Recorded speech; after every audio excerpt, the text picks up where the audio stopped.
14절까지의 말씀을 우리가 교독으로 읽어보도록 하겠습니다. 호세아 8장 11절부터 14절까지 말씀입니다. 교독으로 한번 읽어보도록 하겠습니다. 오늘은 호세아서 7번째 시간이죠. 우리 8장 11절 말씀을 제가 먼저 읽도록 하겠습니다. 에브라임은 죄를 위하여 제단을 많이 만들더니 그 제단이 그에게 범죄하게 하는 것이 되었도다. 내가 그를 위하여 내 율법을 만 가지로 기록하였으나 그들은 이상한 것으로 여기도다. 그들이 내게 고기를 제물로 드리고 먹을지라도 여호와는 그것을 기뻐하지 아니하고 이제 그들의 죄악을 기억하여 그 죄를 벌하리니 그들은 애굽으로 다시 가리라. 함께 읽겠습니다. 이스라엘은 자기를 지으신 이를 잊어버리고 왕궁들을 세웠으며 유다는 견고한 성읍을 많이 쌓았으나 내가 그 성읍들에 불을 보내어 그 성들을 삼키게 하리라. 아멘. 네, 우리 이 시간에도 좌우에 또 앞뒤에 있는 지체들과 한번 이렇게 인사해 봅시다. 성령 충만합시다. 네, 성 충만합시다. 우리 한 번 더 매일 기도합시다. 매일 기도합시다. 네, 여러분 오늘 또 우리 말씀 제목이 무엇이지요? 말씀 제목이 우리를 위해 주신 만 가지 율법이란 제목으로 말씀을 나누기 원합니다. 우리를 위해 주신 몇 가지 율법이라고요? 만 가지. 여러분 우리가 너무나 세상 가운데서 죄 가운데서 빠져 살고 또 하나님을 너무나 잘 모르기 때문에 말씀 시간을 통해서 깨우침을 통해서 죄가 이런 것이구나, 하나님이 이러한 분이시구나, 말씀이 이것이 원래 이러한 뜻이었구나를 알 때 우리는 굉장히 은혜를 받기도 합니다. 감탄하기도 합니다. 놀라기도 합니다. 그렇지요. 하지만 여러분 우리 하나님께서는요 단순히 이러한 어떤 계명, 신학적인 것, 논리, 깨우침, 교육 이것만 주시는 분이 아니십니다. 그러니까 하나님께서는 우리에게 깨우침을 주시기 위해서 우리를 만드시거나 구원하신 분이 아니세요. 아까 우리가 예배했던 것처럼 찬양했던 것처럼요, 여러분 우리가 주님께 나아갈 때는 말씀으로 하나님을 새롭게 깨닫는 그런 부분도 있지만 더 중요한 것은 사실 우리가 그렇게 예수님의 보혈을 의지하면서 주님 앞에 어떻게 합니까? 자꾸만 눈을 뜨면 내 옆에 사람이 보이고 앞에 사람이 보이고 자꾸만 가사가 보이니까 하나님이 안 보이죠. 여러분 우리가 예배할 때 더욱더 무엇입니까? 눈을 감고 하나님을, 우리 성령님을 느끼면서 예배하게 되기를 소망합니다. 말씀 시간 너무나 중요하지만 여러분 더 중요한 것은 그 뒤에 있는 하나님과의 교제입니다. 세상의 기준, 가치관, 나의 생각이 하나님과의 교제를 막는 것이요. 그런 말씀을 통해서 율법을 통해서 죄를 우리가 제거하고 멀리하고 예수님을 통해서 하나님께 나아갔을 때 우리 무엇을 해야 되느냐? 그분과의 사귐으로 들어가야 되는 거예요. 몇몇은 우리가 예배할 때 눈을 감고 주님의 임재 가운데 들어가고 누구는 이제 노래를 듣고 있는 것이죠. 여러분 우리는 노래 찬양 시간에 주님께로 나가기를 소망합니다. 그러기 위해서는 방해되는 것을 안 봐야 돼요. 그렇죠. 눈을 감아야 돼요. 저도 오늘 하루 좀 분주히 보내면서 오늘 또 찬양을 통해서 제 마음을 다시 다잡았는데 여러분 한 가지 꼭 기억하십시오. 여기는 학교가 아닙니다. 아버지 집에 온 것입니다. 아버지 집에 와서 보고 싶은 아버지 집에 와서 아버지께 내가 하고 싶은 말을 하고 아버지의 분위기, 아버지의 얼굴은 어떤지 볼 수 있는 시간이 되기를 소망합니다. 그러기 위해서 너무나 중요한 것이 이제 음악이에요. 노래예요. 그래서 여러분 우리 엘림 청년부 예배에서 예배를 드리는 여러분들이라면요 최소한 정말로 찬양 시간에, 예배 시간에 여러분 그냥 눈을 감으시고 깊이 묵상으로 들어가시기 바랍니다. 그래서 오늘 저도 예배하면서 특별히 정말 내 주를 가까이, 더욱 가까이 하면서 한 5분에서 10분 정도는 진짜 잠잠히 묵상만 하고 싶다라는 마음이 크게 들었습니다. 그래서 앞으로 나가서 이 시간 우리 다 같이 묵상하면서 좀 주님을 느끼며 기도합시다라고 하고 싶었어요. 근데 그랬다가는 여러분들이 저를 더 의식하겠죠. 전상으로 왜 그러나? 왜 그러지? 해서 더 방해가 될까 봐 나오지 못했다는 제 마음을 좀 전달합니다. 그만큼 여러분 우리가 정말로 예배 시간에, 노래하는 시간에 여러분 눈 똑바로 뜨고 정신 집중하지 않아도 됩니다. 여러분 하나님을 느끼시고 아버지를 만나는 시간, 여러분이 스스로 그렇게 만나는 시간을 가지시기 바랍니다. 주일학교를 졸업했지만 이제 예배 청년부, 예배 드리는 우리 청년부로 왔어요. 여러분들이 예배를 드릴 수 있게 되기를 축복합니다. 그럼에도 불구하고 여러분, 우리에겐 율법이 필요해요. 만 가지나 주셨대요. 오늘 하나님께서 오늘은 이 만 가지 율법, 계명들, 해야 할 것들, 하지 말아야 될 것들을 일거수일투족을 다 이것에 위해서 기준을 주신 좀 그 하나님을 우리가 알아가는 시간이 되었으면 좋겠습니다. 여러분, 신앙생활을 시작하고 나서, 믿음 생활을 시작하고 나서 무엇이 달라졌나요? 모태신앙도 있을 것이고 나중에 이제 예수님을 만난 사람들도 있을 것입니다. 그런데 모태신앙인이라도 할지라도 여러분들이 좀 더 예수님을 인격적으로 만나고 좀 더 믿음이 깊어지면서 무엇이 달라지나요? 내 믿음이 깊어진 것을 무엇으로 여러분들은 인식하고 계시나요? 주일 성수를 꼬박꼬박 하는 것, 식기도 하는 것, 매일 성경 큐티를 하루에 한 번씩 꼭 하는 것, 이것이 달라진 것인가요? 믿음이 우리 안에 들어오고 나서는요, 그것이 달라진 거예요. 내가 해야 할 일과 내가 해서는 안 될 일이 우리에게 주어진 것입니다. 유대인들에게는요, 여러분, 미슈파트라는 율법이 있습니다. 신약에서 장로들의 전통이라고도 말하는 것이 있는데요, 인간의 유전, 장로들의 전통, 이것이 미슈파트라고 하는 이제 공평이란 뜻입니다. 그러니까 하나님의 의, 째다카, 하나님의 의를 이루기 위한 방법이 바로 미슈파트예요. 유대인들의 율법이지요. 유대교 율법입니다. 그래서 이것에는요 613가지가 있어요. 613가지 중에 365가지는요 이건 하면 안 돼, 금기시하는 것이고, 238가지는요 이것은 해야만 하는 것, 이렇게 해야 돼 라는 율법이 기록된 것이 바로 이 미시파트라는 유대인의 경전이 있습니다. 그들은 믿음, 그들의 이 신념이죠. 그들의 믿음을 지키기 위해서 무엇을 한다고요? 613가지의 법을, 계명을 지킨다는 것입니다. 그들의 믿음은 그들로 하여금 이 기준을 행하게 만든다는 거예요.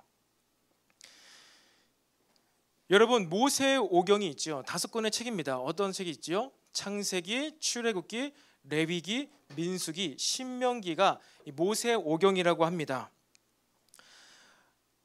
그런데 이 모세의 오경 가운데 대부분의 책들이 무엇이 기록됐을까요? 모세의 오경하면 여러분 무엇이 떠오릅니까? 창세기가 지나가고 출애굽기 하면은 우리는 10가지 재앙, 출애굽이죠. 말 그대로 애굽을 탈출하는 것.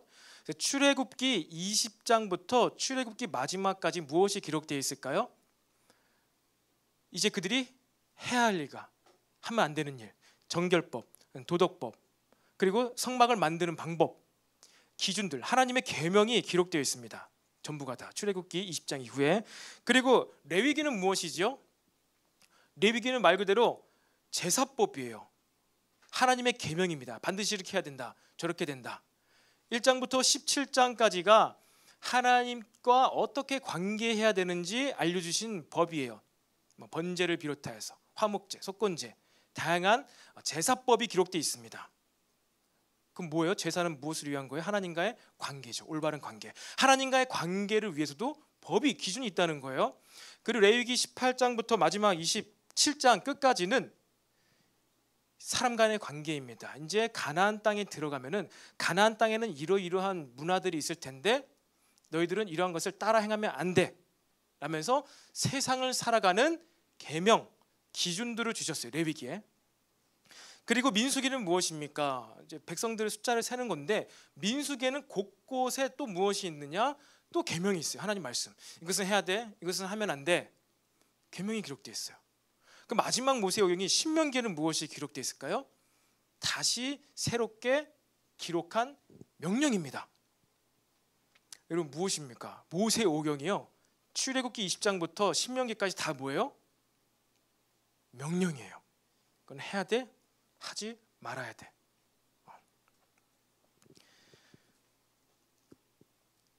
그런데 출애굽기 19장까지 창세기 전체를 비롯해서 출애굽기 앞부분까지는요, 여러분 그렇다면 무엇이 없나요?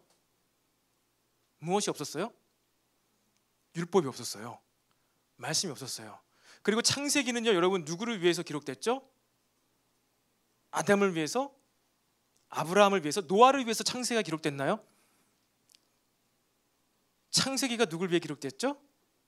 모세 때 받았잖아요. 모세가 창세기를 기록했어요.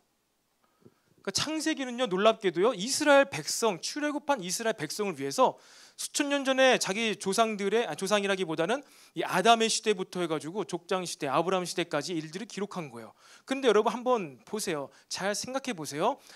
가인이 아벨을 죽였어요. 그렇죠? 그때까지는 율법이 없었어요. 살인하지 말라는 율법이 없었어요. 죽였어요. 그리고 또 무엇입니까? 야곱이 삼촌 라반한테 무엇을 착취당하죠? 노동 착취를 당합니다.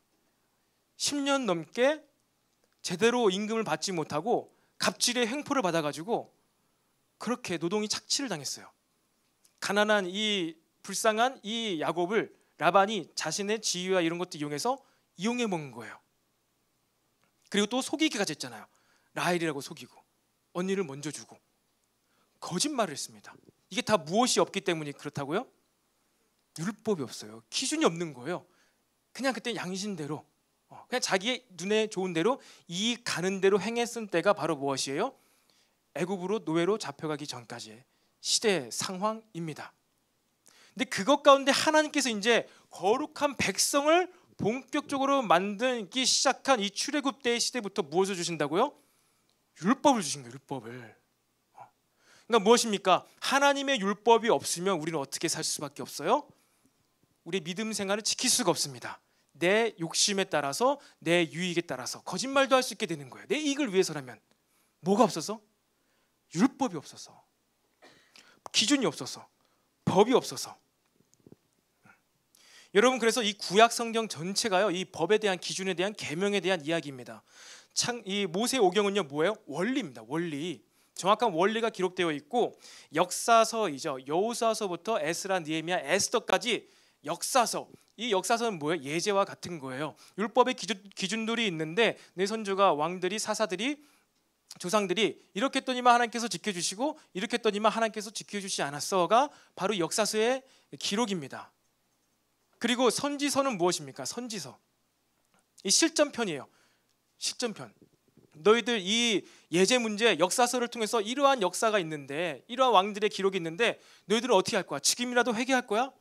이렇게 부르짖는 게 선지서야. 실전 문제. 이제는 그들이 안 하면 죽고 하면 살고, 이 기록에 놓여 있는 것이죠. 그리고 뭐 시가서, 아가, 욥기, 시편, 잠언전도, 아가서, 이거는 마치 이제 부록과도 같은 그 하나님의 율법, 관계와 이런 거에 대해서 이제 뭐 노래를 하고 그런 것이 기록된 것이 이 시가서들입니다.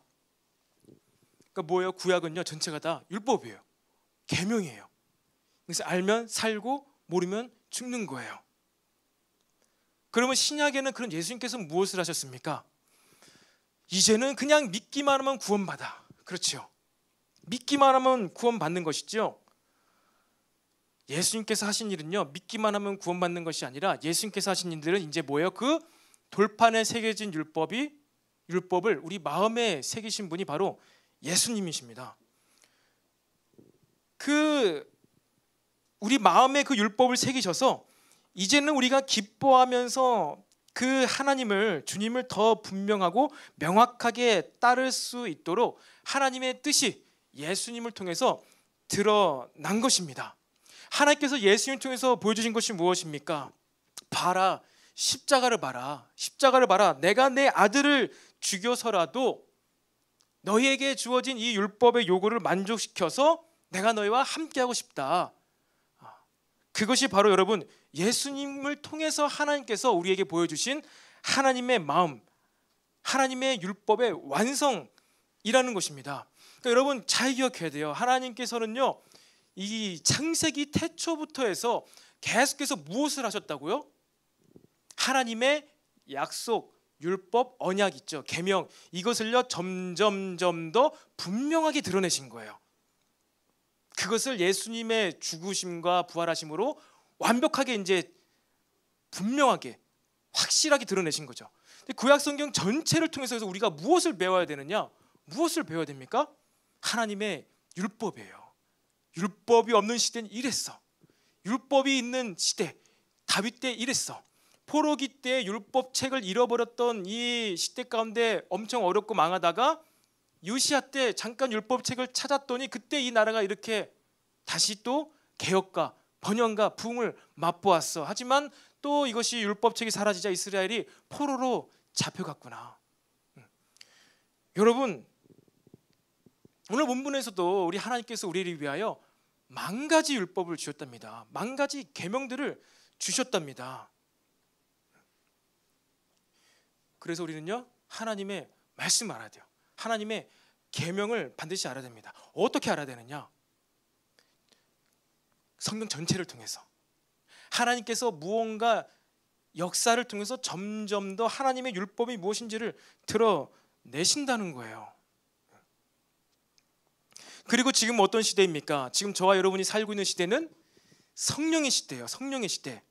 성령의 시대는 그건 무슨 시대일까요? 성령 충만 받고 막 힘내가지고 방언하고 슈퍼맨과 같은 놀라운 기적을 일으키는 시대일까요? 맞아요. 그것도 맞는데 오늘 말씀의 흐름에 따라서 저는 이렇게도 표현할 수 있다고 생각을 해요. 성령의 시대 가운데는 무엇입니까? 우리가 성령님으로 인하여서 내가 실천해야 되고 내가 지켜야 하고 내가 해서는 안 될 그 하나님의 계명이 무엇인지, 그 하나님의 기준이 무엇인지 이제는요, 어린아이도 노년도 노인도 다 같이 알 수가 있는 시대가 되어버린 것이에요. 여러분, 성령의 시대를 살아가면서 무엇입니까? 이제 이 말씀을 우리가 어떻게 적용하고 어떻게 깨달아야 되는지 알 수 있는 시대가 바로 성령의 시대라는 거예요. 예수님 때문에 우리가 율법이 필요 없어지고 성령 시대이기 때문에 성령 충만하면 다 되는 것이 아니라 무엇이라고요? 예수님을 통해서 우리가 이제 분명히 알 수 있는 것이죠. 아, 율법의 요구가 다 이루어졌구나. 그리고 예수님의 인격과 사역과 말씀과 행동을 통해서 구약에 기록되어 있던 그 진짜 율법이 어떤 것이었는지를 예수님의 행동을 통해서 알 수 있게 되는 거예요. 그리고 뿐만 아니라 지금은 성령의 시대 가운데 무엇입니까? 21세기를 살아가는 지금 이 시대에도 우리가 성령님을 통해서 뭘 할 수 있어요? 하나님의 요구가 무엇인지, 계명이 무엇인지를 알 수가 있다는 거예요. 여러분, 우리는요 늘 이 하나님의 율법, 특별히 예수님을 통해서 우리 마음판에 새겨진 그 율법을 성령 충만함으로 실천할 수 있는 저와 여러분이 되기를 간절히 소망합니다. 여러분, 그것을 위하여서 바로 이 교회 공동체가 존재하는 것이지요. 교회 공동체. 여러분, 시대를 흘러가면서 계속 하나님 율법이 완성되어져 가요. 무슨 얘기냐? 여러분, 고린도 교회는요, 여자가 무엇을 머리에 쓰고 예배를 드렸지요? 수건, 예배포, 하얀색 이거. 그러니까 뭐 지금도 수녀님들 쓰시기도 하시고 몇몇 이제 안식교 이단들은요 이걸 씁니다. 왜? 율법이니까. 초대교회 때 그걸 했으니까. 예수님이 죽으시고 부활한 후에 세워진 교회에서도 여자들은 거룩함을 유지하기 위해서 머리를 드러낸 것이 부끄러운 것이니까 이 수건을 얹지 않고 예배드리는 거는 이것은 거룩하지 못한 것이야, 정결하지 못한 것이야, 그렇게 기록이 되어 있어요. 고린도 전서에. 예수님 시대 이후에 있었던 거니까 당연히 그렇게 거룩하는 것이다. 그래서 우리도 그렇게 된다라고 뭐 안상홍 제7일 안식교회 안상홍도 그렇고 몇몇 이단들이 그렇게 합니다. 근데 여러분, 우리는 지금 예배포, 수건을 안 쓰고 있죠. 왜 안 쓰죠? 믿음으로만 구원 받으니까. 믿음으로 거룩하게 되었으니까. 무슨 수건이냐? 난 그런 거 필요 없어. 난 믿음으로 자유해. 그것 때문에 안 쓰시죠. 여러분, 그 당시의 고린도 교회 가운데에는요 머리를 길고 머리를 풀어헤치고 드러내는 사람이 누구였을까요? 창녀들이었어요. 몸을 파는 여인들이 바로 그렇게 머리를 풀고 헤치고, 왜요? 거기다가 딱 향수를 딱 뿌려가지고 머리를 살랑살랑하면서 그것으로 냄새를 멀리 퍼져나가게 남자들을 유혹하는 걸 일했던 게 바로 그 여인들의 특징이었습니다. 그 당시 문화가 그랬어요. 머리를 풀고 있으면 몸을 파는 여인. 교회 안에서 어떻게 해요? 머리를 묶고 있든지 머리를 수건을 써야 되는 거예요. 풀지 않는 거예요. 왜? 그러한 오해를 사서 안 좋은 집단이라는 공동체라는 그러한 어떤 문화로부터 스스로 지키기 위해서 수건을 머리에 댄 것입니다. 머리에 쓴 거예요. 가린 거예요. 보이지 않게 한 것이란 말이에요. 그 시대 가운데 그렇게 자신의 어떠한 문화 가운데 정결함을 지킨 거예요. 근데 지금은 그런가요, 여러분? 머리를 풀고 다니면 다 요즘 몸 파는 여자인가요? 그렇지가 않잖아요. 전혀 아니잖아요. 우리는 그런 관계가 없는 거예요. 이것을 근데 교회 공동체가 잘못 해석하면 어떻게 되는 거예요? 지금도 여전히 구원을 이루기 위해서 머리에 수건을 쓰고 예배를 드려야만 하는 그러한 교회들이, 이단들이 이 땅에 있다는 것입니다. 그들은 나름대로 계명을 지킨다는 명목하에 나는 열심히 있는 것이지요. 여러분, 우리도 마찬가지입니다. 내가 믿음으로만 구원받았다 끝 아닙니다. 예수님을 믿는다는 것은 무엇이에요? 예수님을 통해 완성하신 그 하나님의 율법의 요구가 다 이루어졌습니다 라고 믿고, 그리고 우리는 이제 성령님을 통해서 어떻게 해요? 그 율법을 완성해 가는 거예요. 예수님께서 이미 시작하셨고 완성하신 그 율법을 우리가 같이 함께 완성해 나가는 것입니다. 어디까지? 예수님처럼 영광스러운, 영화스러운 존재가 되기 위해서 우리는 율법을 지키면서 거룩한 삶을 살아가는 거예요. 이것을 위해서 지금 시대에는 우리가 무엇을 하는 것이 계명을 지키는 것일까? 이것을 고민하는 거죠. 이것을 함께 고민하는 게 교회 공동체입니다. 그래서 우리 청년부에는 무엇이 있습니까? 수만 가지가 있겠지만 그 중에 뭐 딱 한두 가지만 이야기하자면은, 우리 교회에는 그래, 청년회 때 우리가 이성교제하는 것은 결혼을 전제로 우리는 이성교제를 한다. 이것이 무엇입니까? 우리 공동체가 지키고자 하는 어떠한 그런 약속인 거예요. 약속. 왜? 그렇지 못했을 때에는 믿음을 저버릴 수 있는, 우리의 거룩함을 잃어버릴 수 있는 일이 너무나 우리 가까이에 있기 때문에 우리는 무엇입니까? 그래, 우리가 이렇게 해서 하나님의 율법 계명을 완성해 가자라고 이야기를 하는 것입니다.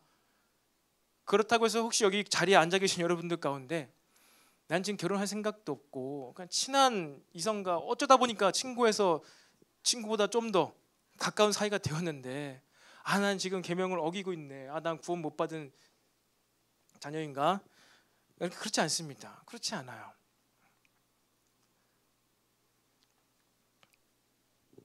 우리 마음이 반응하면 돼요.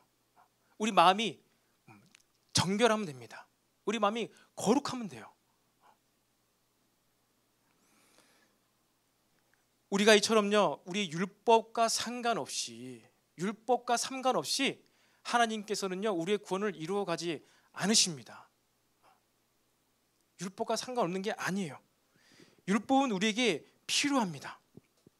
우리의 신앙생활의 기준은 하나님의 말씀이에요. 하나님의 계명입니다. 내 기도 응답 받고 안 받고 그것이 아니라, 내가 형식적으로 주일날 혹은 주중에 얼마나 교회 많이 가고 안 가고, 이건 다 방법이에요. 그것이 아니라 본질은 무엇이라고요?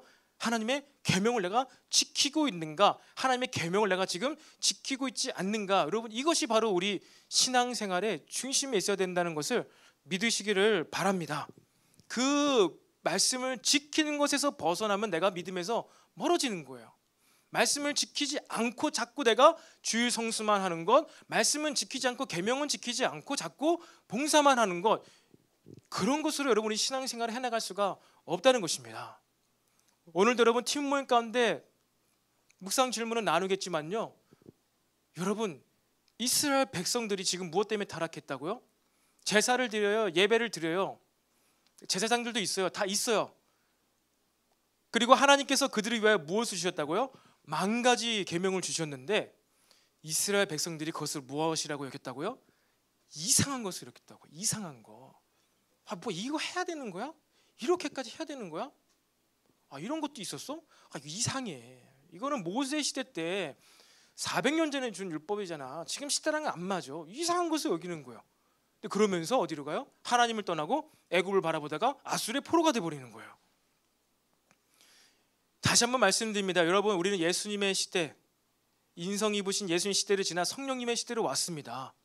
성령의 시대 가운데서도 여전히 하나님께서는요, 우리의 성화의 삶을 완성하시기 위해서 우리 마음 가운데 계명들을 주십니다. 양심을 주십니다. 여러분, 그것을요 늘 잊지 마시고 수행하며 실천하는 저와 여러분이 되기를 바랍니다.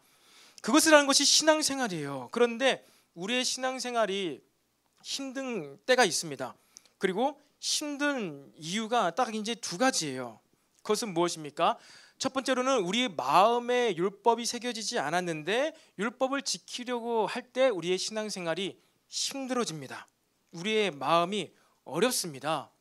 예수님을 통해서 우리 마음판에 율법이 새겨졌기 때문에 이제 우리의 마음에 있는 율법과 하나님께서 말씀하신 그 거룩한 율법이 서로 끌어당겨요. 친밀함으로 나아갑니다. 아, 이렇게 하면 되는구나. 하나님께 나에게 주신 감동이 이거였는데 이런 하나님 말씀이 있었구나 라면서 이 말씀을 지켜가면서 신앙생활하는 것이 너무나 쉬워요. 근데 반대로 우리 마음에 율법이 없을 때, 예수님 내 마음에 없을 때 구원받지 못하는 것이죠. 우리 마음에 예수님이 없을 때는 어떻게 해요? 이 율법이 기이한 것으로 보여요. 내가 해야만 하는, 실천해야 되는 하나님의 뜻이 이상한 것으로 보여요. 그래서 우리의 신앙생활이 어려운 것이죠. 이게 우리의 신앙생활이 힘든 첫 번째 어려움입니다. 그렇다면 두 번째는 무엇일까요? 우리의 신앙생활이 어려운 두 번째 이유는요, 바로 죄의 유혹을 당해서 그렇습니다.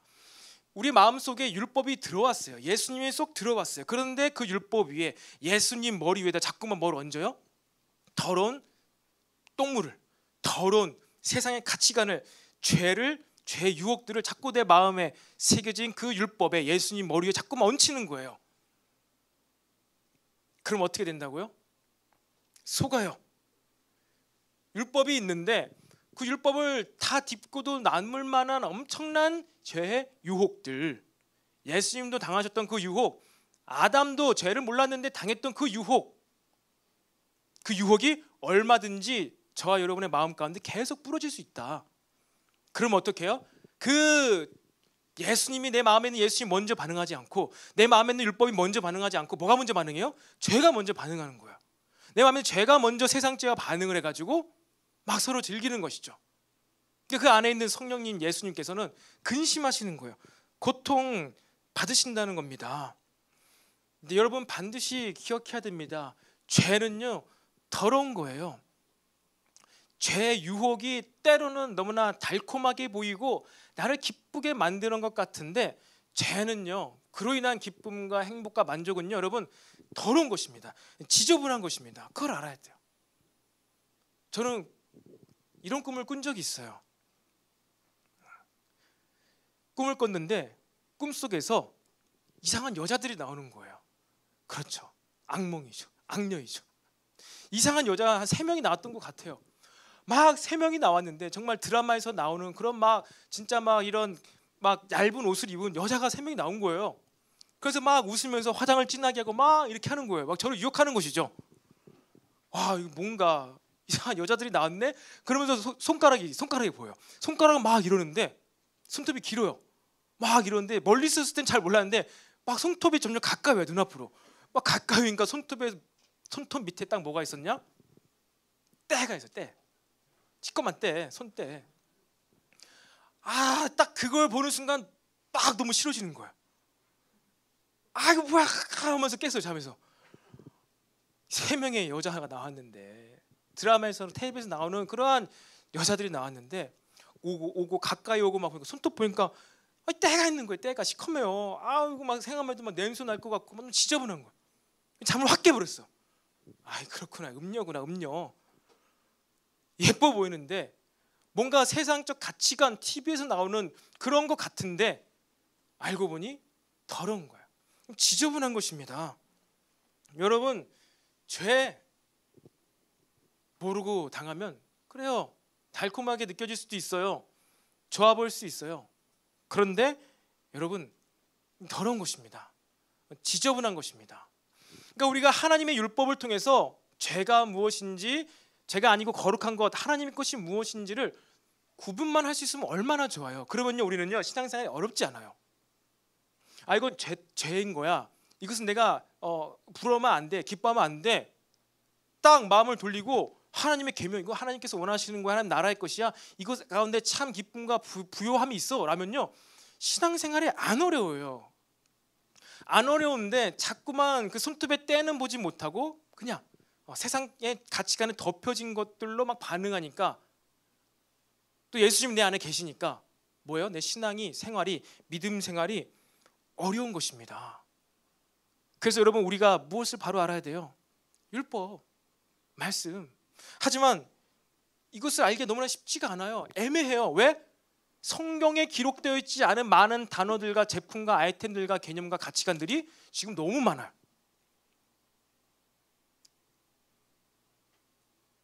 그런데 우리는 다 율법의 요구를 지킬 수 있습니다. 어떻게요?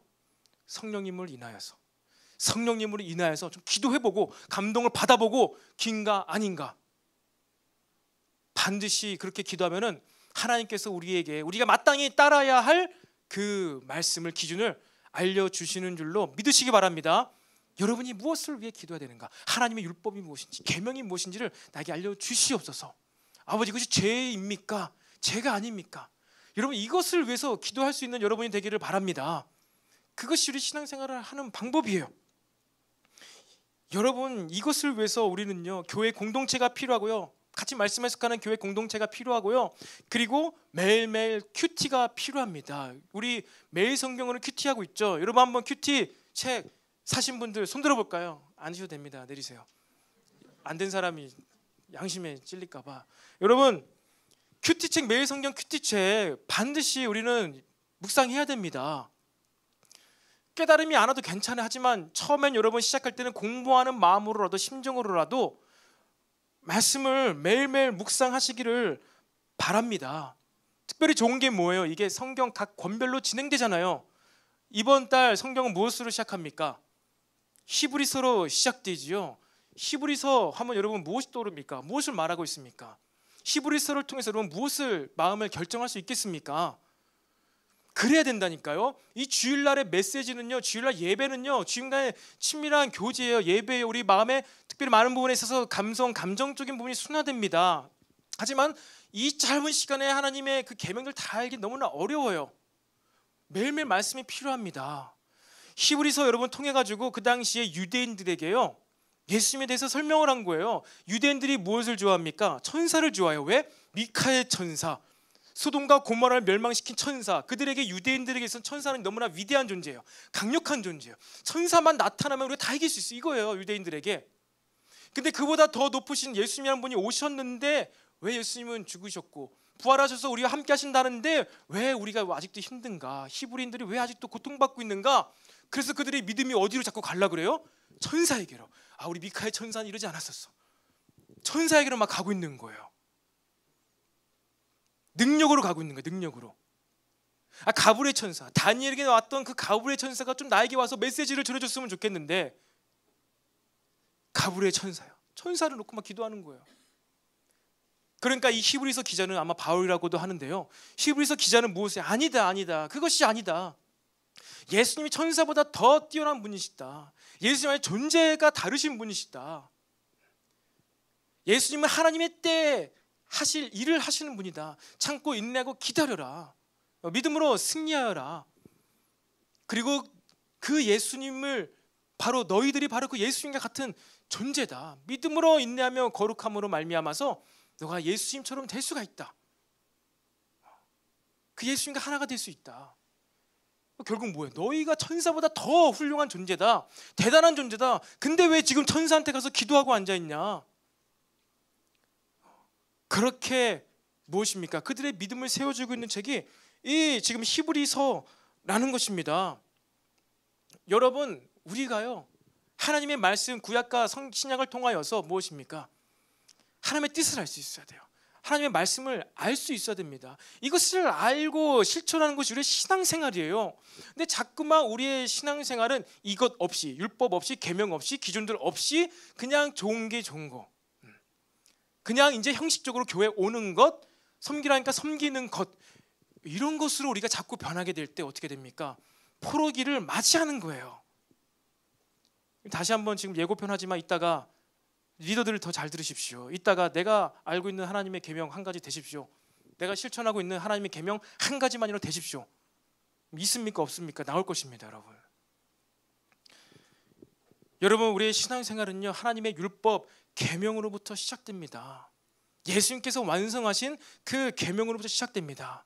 그리고 성령의 시대에 남녀노소 할 것 없이 우리 모두에게 하나님의 뜻, 하나님의 계명을 알려주시는 바로 이 우리 양심, 성령 충만함으로 우리는요 신앙생활을 해 나아가야 됨을 믿으시기를 바랍니다.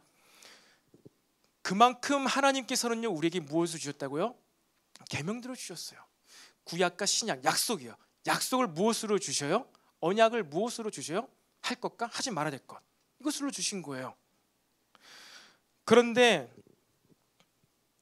약속만 주시고, 그래요? 그러면 지금 막 성령 충만하면서 기도하면서 내가 지켜야 될 하나님의 계명을 막 또 떠올려야 되는 거예요?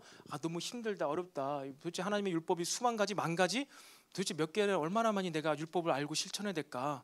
걱정이 되시죠? 고민이 되시죠? 근데 하나님께서는요 우리에게 이렇게 명확한 말씀을 주실 뿐더러 그것을 행할 수 있는 힘도 주셨습니다. 호세아 7장 7절부터 우리 8장 전체 말씀을 가지고 우리가 오늘 묵상하는 건데요. 호세아 7장 15절에 앞에 이런 말씀이 있습니다. 내가 그들 팔을 연수시켜 힘있게 하였으나 그들은 내게 대하여 악을 꾀하는도다. 여러분, 하나님께서는요 약속만 주시고 기준만 주시고 계명만 주시고 우리 내팽개치시는 분이 아니에요. 이만한 기준을 주시고 여기까지 올라와 봐라고 하시는 약속, 계명들을 주신 분이 아니라는 것입니다. 어떻게 하셨다고요? 하나님께서 내가 그들에게 팔을 연습시켜서 힘있게 하셨다. 우리를 준비시켰다는 거예요. 만 가지 율법을 지킬 수 있는 우리를 준비시키셨다는 것입니다. 그런데 그들은 내게 대해서 악을 꾀하기만 하고 있어요. 여러분, 첫 기준, 첫 계명 무엇입니까? 하나님께서 아담에게 선악과를 주셨죠. 주셨습니까? 선악과를 만드시고 어떻게 합니까? 아담에게 네가 모든 실과를 먹되 동상중하게 있는 선악을 알게 하는 그 나무 열매만 먹지 말아라 라고 했습니다. 그럼 혹자는 이렇게 얘기하죠. 여러분도 사춘기를 지나면서 얘기했을 거예요.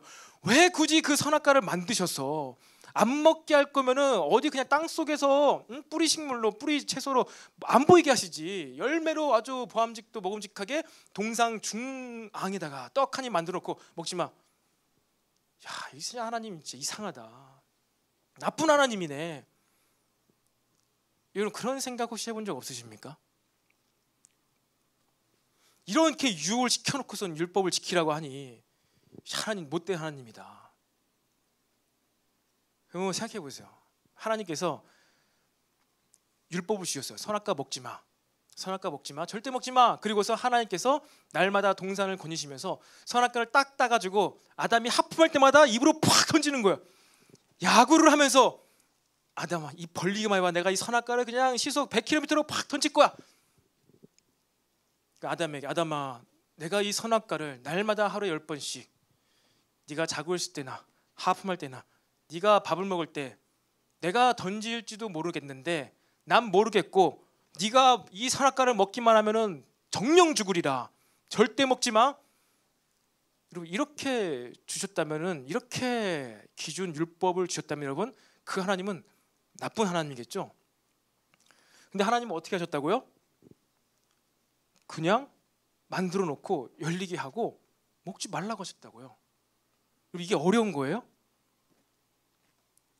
이상한 만들어진 신이라든지 도킨스라든지 이상한 여러분 사람들의 이 미디어의 왜곡, 호도를 통해서 지킬 수 있는 말씀을 주셨어요. 여러분, 이거 분명하게 합시다. 아담에게 못 지킬 말씀 주신 거 아니에요. 계명 주신 거 아니에요. 그렇잖아요. 고정되어 있는 나무에 그냥 열려있는 열매 안 먹으면 되는 거예요. 열매가 내 입으로 날아오는 것도 아니에요. 그런데 마음이 굽어진 사람들, 왜곡된 사람들, 죄 가운데 있는 사람들은 이 좋으신 하나님, 충분히 지킬 수 있는 율법을, 계명을 주신 하나님을요 이상한 하나님으로 호도시켜버려요. 왜곡시켜버려요. 여러분, 40년 광야 생활하면서 이스라엘 백성이 무엇을 했습니까? 가나안 땅에 들어가서도 이 가나안의 문화와 그들의 어떤 우상 숭배를 따르지 않도록 40년 동안 훈련을 시키신 거예요. 준비를 시키신 거예요. 40년 동안 살면서, 게다가 이 노예 근성이 남아있는 1세대들은 다 광야에서 묻혀 죽게 하고 2세대들, 노예를 경험하지 않은 2세대들로만 해서 40년 동안 빡세게 훈련을 시키셔서 모든, 여러분 아까 레위기 18장부터 27장까지는 무엇이라고요? 무슨 법이라고요? 아직 들어가 보지도 않은 가나안 땅에서 일어나고 있는 우상 숭배 내용들을 다 가르쳐줬어요. 그들은 보도 듣도 못한 지켜야 될 일들을 미리 들은 거예요. 가나안 민족들이 저지르고 있는 하나님의 율법에 반하고 있는 것도 미리 알려주세요. 미리 다. 그리고 그것을 광야 40년 동안 다 어떻게 해요? 알려주셨어요. 깨닫게 하셨어요. 훈련을 시키셨습니다. 이 훈련만 잘 받으면 뭐예요? 이제 들어가면 어떻게 해요? 살 수 있어요. 이것은 하나님의 율법을 어기는 거야. 이것은 하나님의 율법이야. 이것을 다 알 수 있게끔 뭐예요? 40년이라는 시간이 너무나 좋은 축복의 시간이었다는 거예요. 너무나 좋은 시간이었다는 거예요. 그렇기 때문에 40년 광야의 이 훈련의 시간, 준비 시간은 어떤 시간이 되어야 돼요? 원망하며 불평불만하는, 불만을 가지는 그러한 기간이 돼서는 안 될 것입니다. 훈련의 시간, 준비 시간 가운데서는 무엇을 해야 된다고요? 나를 점검하고 내 안에 있는 불순물을 제거하는 시간이 반드시 되어야 합니다. 사랑하는 청년 여러분, 하나님께서는요 우리를 너무나도 사랑하셔서 이 훈련의 시간을 통하여서, 성화의 시간을 통하여서, 지금은 성령님으로 인하여서, 예수님으로 인하여서 어떻게 해요? 우리들을요 예수님과 같은 존재로 만들어가고 계세요. 그리고 그 기준이 율법이에요. 계명이에요. 그래서 어떻게 해요? 하나님과 우리가 하나 되게 하기 위해서, 내가 하나님께로 더 가까이 갈 수 있게 하기 위해서 예수님을 보내셨고 성령님을 보내셔서 우리 안에 있는 죄의 불순물들을 제거하고 계십니다. 예수님께서 요한복음에 유언 기도하시면서 하신 기도가 무엇이에요? 마지막 최후의 기도가 무엇입니까? 아버지여, 내가 아버지와 함께 있었던 것과 같이, 함께 누렸던 그 기쁨과 행복과 같이, 이들도, 제자들을 두고 한 얘기지만 자신을 인하여서 하나님께로 나올 모든 자녀들을 얘기한 거죠. 이들도 우리와 같이 하나가 되게 하소서. 이들도 내가 아버지와 누리는 이 기쁨과 행복 가운데 들어오게 하여 주소서. 이것이 예수님의 기도였어요. 그러니까 뭐예요? 내 주를 가까이 함이 내게 복이라. 내 주를 가까이 함이 참 복이라는 것입니다. 여러분 생각해 보세요. 여러분이 좋아하는 사람, 좋아하는 연예인, 가까이 가기만 하면 어때요? 설레잖아요. 두근거리잖아요. 난 지금 당장 내일에 막 시험이 앞두고 있어도 내가 정말로 좋아하는 그 사람이 앞으로 싹 지나가면요 그것과 상관없이 지금 좋잖아요. 하나님께 가까이 가면 어떨까요? 하나님과 가까이 갔으면 어떨까요? 그런 거예요. 그거와는 비교가 안 되겠지요. 근데 하나님께 가까이 갈 수 있는 방법은 무엇이에요? 비행기 타고 우주로 올라가는 거예요? 하나님께 가까이 가는 방법은요 예수님께로 가는 거예요. 예수님께로. 그럼 예수님께는 어떻게 가까이 갈 수 있습니까? 예수님 어디 계세요? 예수님께로 어떻게 갈 수 있습니까, 여러분들? 성령님으로 인하여서, 성령님을 의지함으로써 여러분 예수님께로 갈 수 있어요. 예수님께로 가까이 가면 예수님께서 하신 말씀이 떠올라요. 예수님의 인격이 느껴져요. 예수님께서 하신 기적을 알게 되는 거예요. 그러면서 우리는 하나님께 가까이 가는 것입니다. 그 하나님 위대하신 능력에 대해서 찬양하고 감탄하게 되는 거예요. 그것이 여러분 우리가, 저와 여러분들이 이 땅 가운데서 누려야 할 예배의 기쁨임을 믿으시기를 바랍니다. 그렇게 제한적으로 느끼다가 우리는요 어떻게 해요? 천국에 가서, 하늘에 가서는요, 하늘나라에 가서는 이것을 온전하게, 완전하게, 충만하게 느끼는 거예요. 그래서 오늘도 여러분 우리 찬양을 했죠. 새로운 찬양했죠. 낯선 찬양했죠.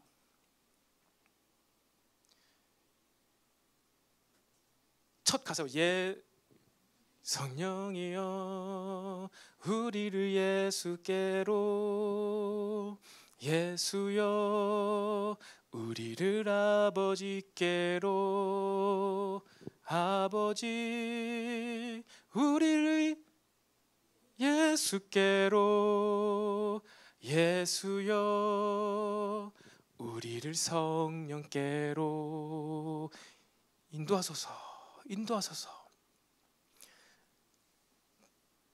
어땠습니까? 이 찬양을 하면서 저도 마음이 너무나 좋더라고요. 또 제 옆에 있는 사람은 이제 우는 거예요. 저도 마음이 젖어들더라고요. 그 느낌을 아니까.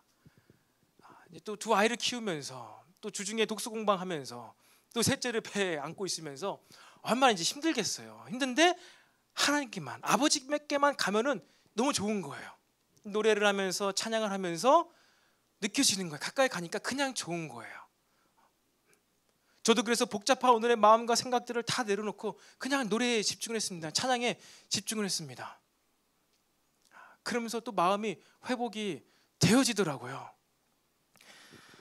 여러분, 그렇게 하나님께서는요, 우리들에게 하나님께 가까이 나오게 하기 위해서 말씀들을 주셨고요, 이 말씀을 실천할 수 있게 하기 위해서 우리들을 연습시키십니다. 훈련을 시키세요. 그렇기 때문에 우리는 훈련을 원망하면 안 돼요. 내 안에 있는 죄들이 제거되는 것들을요, 그 시간들을요, 원망하면 안 됩니다. 몇 달 전에 우리 제자반이 졸업을 했죠. 한 2달 됐죠. 이제 어떻습니까? 제자반생들 어떻습니까? 주일날 저녁의 시간 여러분 편안하게 보내고 계신가요? 마음껏 쉼을 갖고 계신가요? 행복하십니까? 즐거우십니까?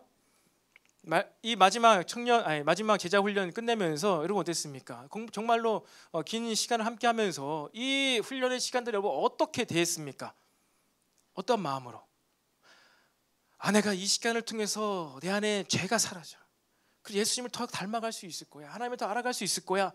이러한 기쁜 마음으로, 그런 설레는 마음으로 훈련을 받으셨나요? 아니면 이것은 언제 끝나나? 언제 끝나나? 끝도 없는 이 훈련 언제 끝나나? 그렇게 생각하셨습니까? 아니면 또 다른 마음으로 내가 그래도 이것은 해야지. 내가 그래 나이가 이제 곧 있으면 30인데 제자 훈련 못 받아가지고 내가 어떻게 하는가? 그냥 하자. 죽도록 충성하자. 이러면서 훈련을 받으셨습니까?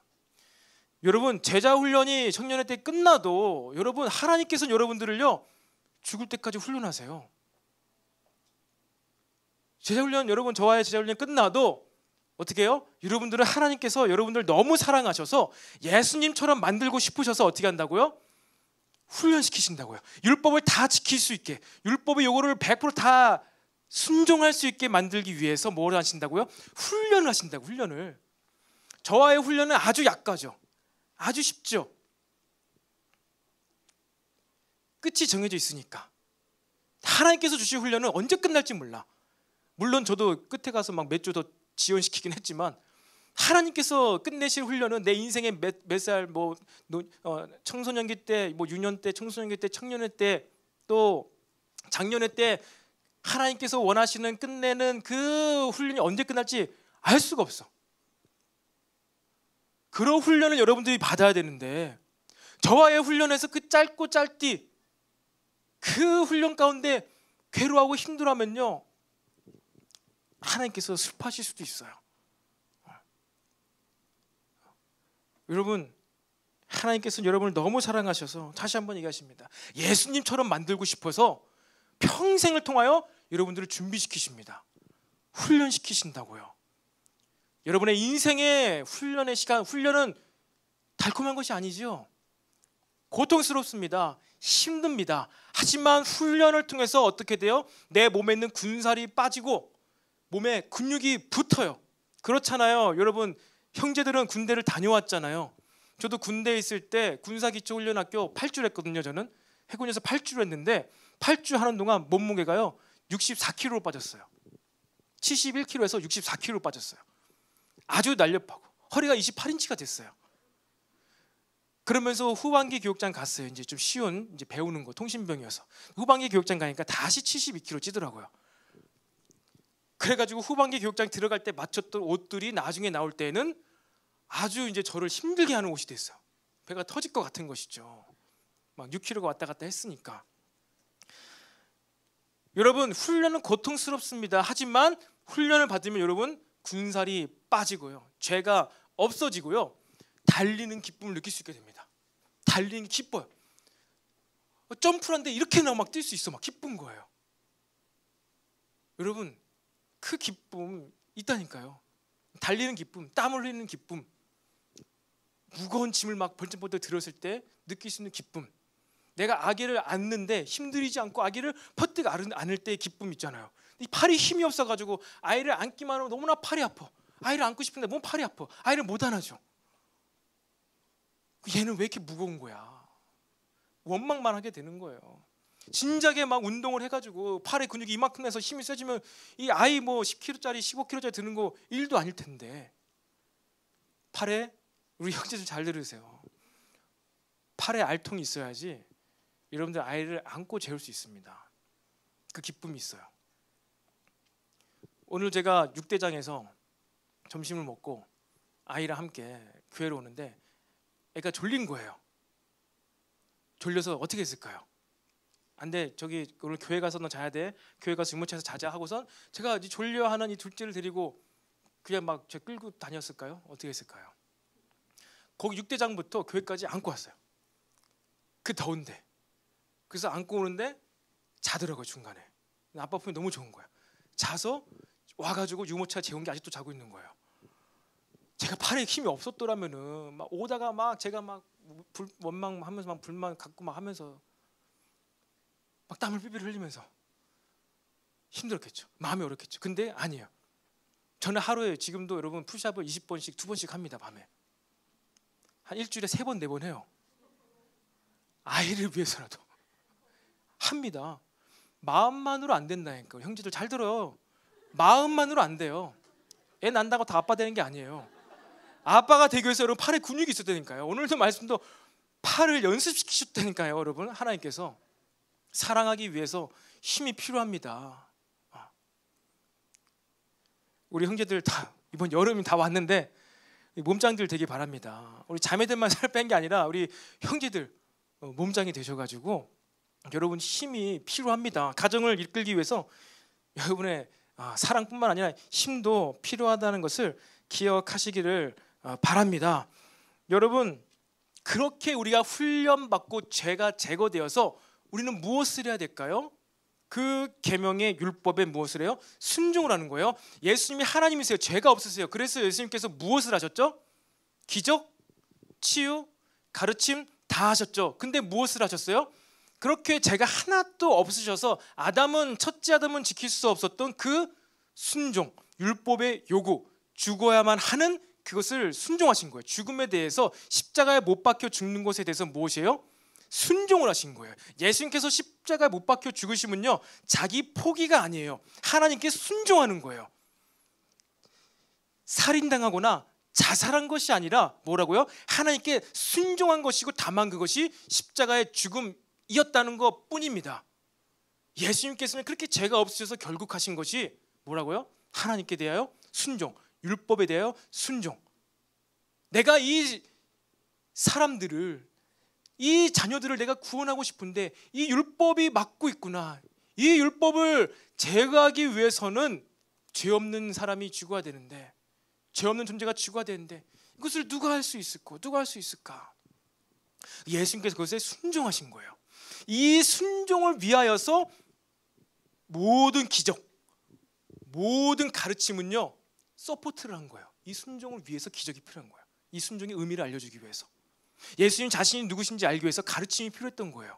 그리고 예수님 자신, 하나님이신 자신, 이 하나님이 너희들을 얼마나 사랑하느냐는 것을 몸소 보여주기 위해서 순종을 한 거예요. 그것이 단지 죽음이어 다른 것 뿐입니다. 사랑하는 청년 여러분, 여러분이 이 훈련을 받아가지고 계명의 말씀에 순종하는 것, 비록 그것이 무엇인지 지금 정확히 모르겠지만 그 말씀에 순종하는 것, 그것이 바로 아름다운 삶입니다. 그것이 바로 하나님의 율법의 힘이에요. 순종의 힘이에요. 말씀의 힘은 훈련받아 하나님의 계명에 순종할 때 나타난다는 것입니다. 그것이 아름다운 삶이에요. 숭고하고 위대한 삶임을 믿으시기를 바랍니다. 성령께서 이 성령의 시대 가운데 여러분에게 각자 주시는 그 감동, 내가 어떠한 말씀에 순종해야 되는가, 그것을 알고 깨닫고 그것을 실천할 수 있게 되기를 바랍니다. 이것이 무엇이라고요? 신앙생활. 이것을 하지 못했을 때 어떻게 된다고요? 호세아 시대를 맞이한다는 거예요. 그런데 이스라엘 백성은 이렇게 우리에게 율법도 주시고 팔에 힘도 주셨음에도 불구하고 그들은 삶에서 어려움이 생기자 어떻게 해요? 애굽을 향하여 손을 뻗었습니다. 호세아 7장 11절에 이런 말씀이 있어요. 에브라임은 어리석은 비둘기같이, 비둘기같이는 순결해야 되는데 지혜를 있어서 비둘기를 닮았어요. 어리석은 비둘기같이 지혜가 없어서 애굽을 향하여 부르짖으며 아수르로 가는도다. 왜 그랬을까요? 그들에게 있어서 애굽이 어떠한 과거의 아련한 추억이 있어요? 자신들을 지배했던 강력한 나라, 제국, 애굽, 그 기억이 있는 거예요. 그러니까 애굽을 향하여서 부르짖어요. 입을 벌려요. 손을 뻗어요. 우리를 구원해줘. 너네 그렇게 강했잖아. 그 위대한 피라미드, 그 엄청난 네 나일강에 그 곡식 많잖아. 제발 나 좀 도와줘. 그런데 어떻게 됐다고요? 아수르의 포로가 돼버렸어요. 세상을 향해서 세상에 있는 강력한 문화에 손을 뻗어가지고, 그래 내가 여기서 성공할 수 있어. 이것을 내가 손에 잡기만 하면 내가 기쁠 수 있어. 그랬는데 결국 세상에 포로가 돼버려요. 포로가 돼버려요. 아주 아이러니하죠. 세상적 강함에 기대를 했었지만 그 결과는 더 강한 아수르의 포로가 되어버리고 말았습니다. 여러분, 우린 때때로 믿음의 연단 과정 가운데 하나님께서 나를 지금 시험하시고 우리의 믿음을 달아보고 계신 그때 더 영광스럽고 아름다운 삶으로 우리를 빚어가고 계신 그 테스트의 과정 가운데 내가 인위적인 방법으로 내 눈에 보기 좋은 대로 하는 이 선택을 통해서 그 연단의 시간과 장소를 벗어나려 할 때가 있습니다. 하지만 그것을 통해서는 어떻게 된다고요? 우리는 더 강한 세상의 지배를 받게 됩니다. 또 다른 어려움이 찾아오게 되는 거예요. 여러분, 반드시 기억해야 됩니다. 우리는 세상을 선택하는 죄를 지어선 안 됩니다. 세상적인 방법으로 나의 이 어려움을 떠나려고 하면 안 됩니다. 여기만 떠나가면 그래도 좀 낫겠지. 여기만 떠나가면 조금 더 낫겠지. 아니라니까요. 이게 믿음의 경주의 과정이에요. 믿음의 경주의 과정이에요. 하나님으로 인한 해결을 받아야 됩니다. 그것을 하지 않고 훈련을 도망쳐. 즉 기초군사 훈련학교 때 제가 해상병 519기였는데요. 515기가 같이 있었어요. 왜요? 512기. 왜요? 그 사람은 한 4주인가 훈련 받다가 힘들어가지고 나갔어요. 근데 여러분, 나가면 뭐예요? 대한민국 남자라면 반드시 군대를 전역을 해야 돼. 512기, 519기 7개월 후에 다시 온 거예요. 다시 왔어. 저랑 같이 제대를 했어요. 여러분, 우리 죽을 때까지 우리의 인생의 훈련 끝나지 않는다니까요. 절대로 못 벗어납니다. 진짜 여러분들이 구원 받았다면요, 여러분들이 바뀌어야 돼요. 지난 시간에 배웠죠. 왕들을 암살하는 이스라엘 백성. 왕을 바꾸면 의미가 없는 거예요. 또 다른 왕이 나온다니까요. 그렇다고 해서 이 악한 왕에게 굴복하면서 악한 권위에 순종한 얘기는 아닙니다. 그 얘기 아니에요. 다윗이 사울 수하에 들어가서 나쁜 일을 했습니까? 아니잖아요. 그 악한 권위에 있지만서도 불구하고 이 상황 가운데서 다윗 자신을 바꾸시는 하나님의 훈련을 다 받았던 거예요. 악한 권위도 때로 하나님께서 허락하시는데 그것 가운데 어떻게 하신다고요? 내가 바뀌어야 돼요. 내가 훈련을 받아요. 이 훈련을 졸업을 해야 됩니다. 여러분이 사생아가 아니라 진짜 하나님의 친아들과 딸이라면은 모든 여러분의 고난은, 인생의 책짓질은 뭐라고요? 여러분을 더 성장시키시기 위한 하나님의 특별과외 시간이에요. 특별과외 하고 있는데 이것만 잘하면은 내 수능을 점수를 50점을 더 올릴 수 있는데 이 과외를 마다하고 떠나버릴 그런 어리석은 사람이 어디 있습니까? 시간만 참으면 돼요. 버티고 인내하면 된다는 것입니다. 그리고 또 한 가지 기억해야 될 것은요, 이 믿음의 인내의 시간 가운데 그래 내가 또 성장하기 위해서 한번 참자 이렇게도 우리는 생각해야 되지만 또 한 가지 기억해야 될 것, 만약에 여기서 우리가 벗어난다, 이 훈련의 시간을 그냥 발로 차고 나간다 라고 했을 때, 그렇게 우리가 죄로 세상으로 빠져갈 때 기억해야 되는 것은 하나님께서 우리의 이 모든 생각과 일거수일투족 죄를 선택한 우리의 이 행동을 다 기억하고 계시다는 것을 알아야 됩니다. 13절 하반절에 이런 말씀이 있어요. 이제 그들의 죄악을 기억하여. 그 죄를 벌하리니 그들은 애굽으로 다시 가리라. 아 뭐야, 하나님은 우리의 죄를 다 기억도 아니하신다고 했던 내가 말씀을 기억하는데 여기서는 하나님께서 우리의 모든 죄악을 다 기억하신다네. 와, 뒤끝 장렬한다. 우리 하나님 이렇게 뒤끝이 긴 분이셨나? 아이, 내가 아는 하나님 그런 하나님 아닌데. 여러분, 그래서 말씀을 해석하는 공동체가 그렇게 중요한 거예요. 성경 말씀을 보면요, 정반대 일이 일어난다니까요. 다윗은 막 성막 안에 들어가가지고 제사장들만 먹는 이 떡을 먹는데 안 죽어요. 심판 안 당해요. 그런데 우사는 떡을 뺏어 먹은 것도 아니야. 하나님의 성계가 떨어질 것 같아, 박살날 것 같아서 그 성계를 손으로 딱 만졌다가 터져 죽었어. 여러분, 하나님의 율법은 인간의 죄에 닿을 수가 없어요. 내가 보고 싶은 말씀만 보면요, 정반대되는 율법들이 많다니까요. 그리고 그것을 온전하게 수행하신 분이 예수님. 그리고 성령님을 통해서 지금 이 시대도 저와 여러분이 온전하게 율법을 알 수가 있습니다. 오늘 말씀에 하나님께서 우리 모든 죄를 다 기억한대. 하나도 안 빠지고 다 기억하신대요. 여러분들이 믿음의 경주 가운데 훈련받는 것 가운데 포기하고 세상을 선택하고 인위적인 방법으로 어떤 걸 행하면은 하나님께서 너 그때 그랬겠지, 너 그때 그랬겠지, 다 기억하신다는 거야. 절대로 안 까먹으세요. 반드시 기억하세요. 다 기억하세요. 근데 언제 안 기억하시냐? 언제 안 기억하실까요? 회개할 때. 예수님의 죽으심에 나도 같이 못 박아서 자기 부인하고 이제 내가 느끼는 내 감정 내가 그대로 느끼지 않겠습니다. 나에게 내 연약한 의지 이것을 내가 버리기를 원합니다. 예수님께 처절하게 간절히 부르짖을 때 그때 그 믿음 때문에 우리의 모든 죄를 기억하지 아니하시는 거지. 내가 죄를 맨날 짓고 맨날 세상적으로 살아가는데 하나님께서는 내 죄 기억하지 않으신데, 내 기억하지 않으신데, 내가 이거 죄를 지어도 하나님 기억하지 않으실 거야. 십자가가 있는데 하나님께서 내 이 선택이 연약한 것을 다 기억하실까? 다 기억하세요. 다 기억하세요. 내가 기억하지 못하는 그 죄도 다 기억하세요. 여러분 반드시 명심하세요. 여러분들의 죄 다 기억하십니다. 그리고 그 죄를 심판하실 때가 반드시 있습니다. 다만 믿음으로 여러분들이 회개하고 예수님과 같이 십자가에 못 박히는 심정으로 철저하게 처절하게 회개할 때, 그때는 여러분들이 어떠한 죄를 지었든지 간에 하나님께서는 단 한 가지 죄도 기억하지 아니하신다는 것을 믿으시기를 바랍니다. 그만큼 우리에게는 이 십자가 능력이 필요한 거예요.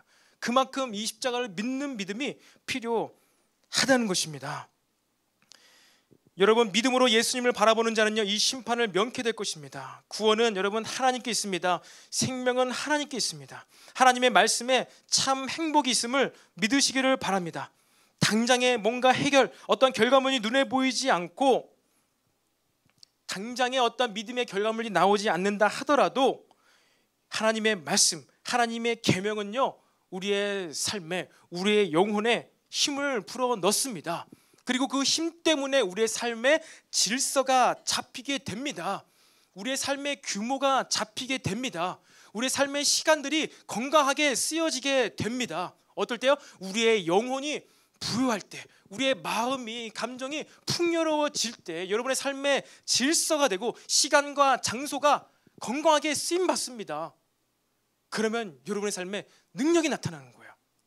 성령 충만함으로 에너지 같은 능력이 아니라 여러분의 규모 있는 삶의 모습을 통해서 엄청난 능력이 나타나게 됨을 믿으시기를 바랍니다. 찬양단 앞으로 나오겠습니다.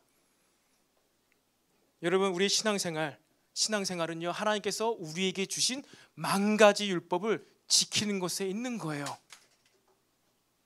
그런데 우리의 삶에 죄가 덕지덕지 붙어가지고 우리를 기쁘게 해주고 행복하게 해주고 우리의 영혼을 부욕해 해서 우리의 삶의 질서를 딱딱딱 잡아주는 이 율법이 죄 때문에 이상한 것으로 보일 때가 있습니다. 의문을 사게 만들 때가 있습니다. 세상 사람들은, 세상 친구들은 이때 이렇게 하고 이때 저렇게 하는데 나는 이것 때문에 이것도 못하네. 세상의 기준으로 보니까 그렇지요. 하나님의 율법으로 보았을 때 그리고 단어적으로 문장적으로 기록되지 않은 내가 지금 이 시대에 수행해야 되는 어떠한 기준들에 대해서 성령님을 의지하면서 기도하며 물으며 나아갈 때 내 마음에 떠오르는 그 계명들, 실천 사항들, 이것을 빗대어서 볼 때 내가 이것을 하는 게 진짜 행복인가? 내가 이것을 하는 게 진짜 죄를 짓는 것인가? 이것을 여러분 분명하게 알게 되기를 바랍니다.